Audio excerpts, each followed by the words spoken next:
തിരുവനന്തപുരത്ത് അജ്ഞാത സംഘത്തിന്റെ മർദ്ദനമേറ്റ് ചികിത്സയിലിരുന്ന 70-കാരൻ മരിച്ചു. വിതുര സ്വദേശി റഫീഖാണ് മരിച്ചത്. ഒരാഴ്ച മുൻപ് 2 പേർ വീട്ടിൽ കയറി മർദ്ദിച്ചതായി റഫീഖ് ഡോക്ടറോട് പറഞ്ഞിരുന്നു. പ്രതികൾക്കായി പോലീസ് അന്വേഷണം നടത്തുകയാണ്.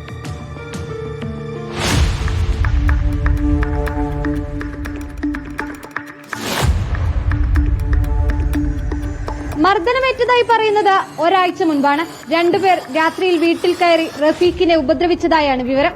വാരിയലിന് പൊട്ടലുണ്ടായിരുന്നുവെന്നും രക്തം ഛർദ്ദിച്ചതിനെ തുടർന്ന് വിതുര താലൂക്ക് ആശുപത്രിയിലേക്ക് മാറ്റുകയുമായിരുന്നു. സാഹചര്യം ഗുരുതരമായതിനാൽ തിരുവനന്തപുരം മെഡിക്കൽ കോളേജിലേക്ക് മാറ്റി.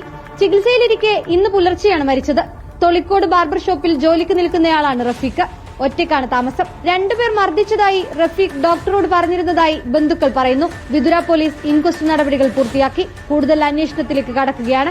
പോസ്റ്റ്മോർട്ടം നടന്നാലേ കൂടുതൽ വിവരം ലഭിക്കുകയുള്ളൂ. ആരാണ് മർദ്ദിച്ചതെന്നും മർദ്ദനത്തിന്റെ കാരണമെന്തെന്നും കണ്ടെത്തേണ്ടതുണ്ട്.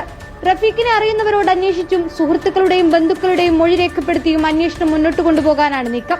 ആരെങ്കിലും വീട്ടിലെത്തിയിട്ടുണ്ടെങ്കിൽ സമീപത്തെ CCTV ദൃശ്യങ്ങൾ പരിശോധിച്ച് കണ്ടെത്താനും ശ്രമം തുടരുകയാണ്.